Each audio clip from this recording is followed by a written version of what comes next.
PTI जो नारे लगा रही है कानून की बालादस्ती और फेयर इंतखाबात, उसका भी इस इलेक्शन में पता चला कि PTI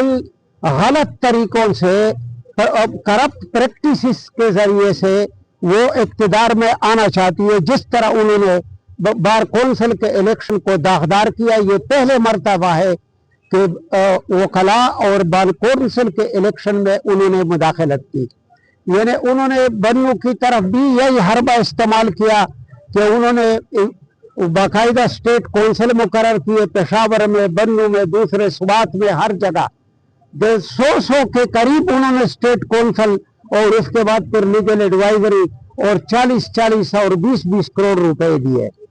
तो इसलिए हम ये कहते हैं कि PTI जो है वो कतअन एक जमहूरी पार्टी नहीं है, बल्कि एक फाशिस्ट पार्टी है जो सिर्फ अपने इक़्तिदार के लिए जमहूरियत और आईन का नाम सीढ़ी के तौर पर इस्तेमाल करते हैं। दूसरी बात उन्होंने जो मुस्लिम लीग या पीपल्स लहर फोरम की तरफ से की, उनका रवैया इंतहाई काबिल अफसोस रहा, क्योंकि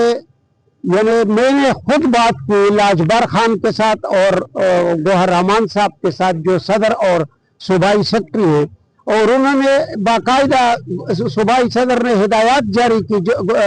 सेक्रेटरी को कि आप नोटिफिकेशन जारी करें, हमारा उम्मीदवार नहीं है। मैंने उनसे कहा कि आप वहाँ अहमद फारूक और अहमद आजम जो हैं, ये 2 उम्मीदवार हैं, एक JLF का है, एक LLF का है, उसकी हिमायत करें। तो उन्होंने कहा कि आप नोटिफिकेशन जारी करें।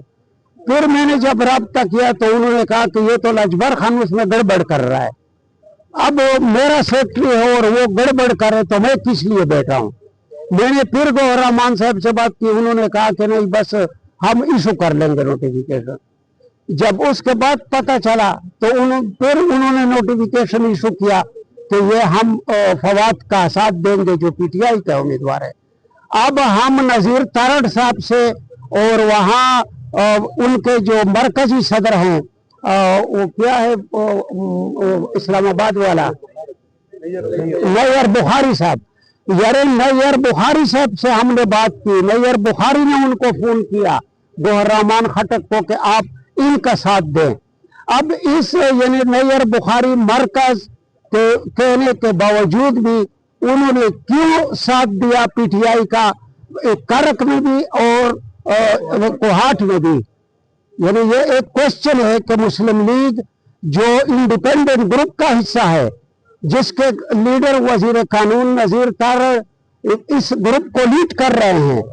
और अब नैयर बुखारी वहां मरकज में बैठे हमारे साथ इस इंडिपेंडेंट ग्रुप में बैठे हैं। इन दोनों तंजीमों ने सूबाई सतह पर वजीर कानून से मिलकर, सूबाई वजीर कानून से मिलकर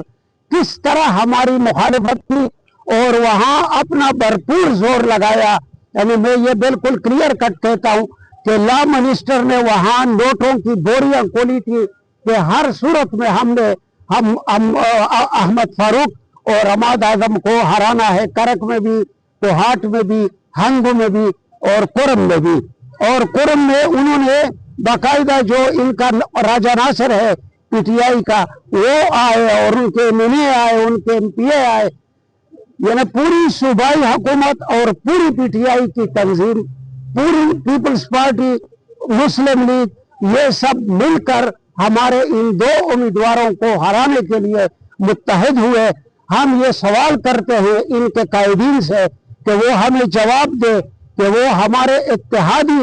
रहते हुए, इत्तेहादी होकर हमारे खिलाफ वो PTI की हुकूमत से क्यों मिले, हमें हराने की कोशिश क्यों की, और वहाँ करोड़ों रुपए वहाँ तकसीम करके। लेकिन मैं सलाम पेश करता हूँ वो कोहाट डिवीजन के तमाम वो कलाज, वो तख्ती नसरती के हों, वो करक के हों, वो बांडा दाऊद शाह के हों, वो लाची के हों, वो कोहाट के हों, वो हंडू के हों, वो रगजाई के हों, वो सद्दा के हों, वो कुरम के हों, उन्होंने ये सब कुछ मुस्तरद करके भारी अक्सरियत से, यानी अहमद फारूक तो मेरे ख्याल में 300 वोटों की लीड से जीते हैं। यानी इतने करोड़ों रुपए सूबाई हुकूमत सब, और अहमद आजम भी तकरीबन 100 वोटों की लीड से जीते हैं। تو इसकी यानी हम सूबाई हुकूमत की मजम्मत करते हैं कि उन्होंने ये मट्टी पलीत की जमहूरियत की भी और साफ शफाफ इलेक्शन और अपने नजरिए की भी ये साबित हुआ कि वो धोखाबाज हैं, वो गलत काम करते हैं और इस नाम को जमहूरियत और आइन को वो सिर्फ सीढ़ी के तौर पर इक़्तिदार के लिए इस्तेमाल करते हैं।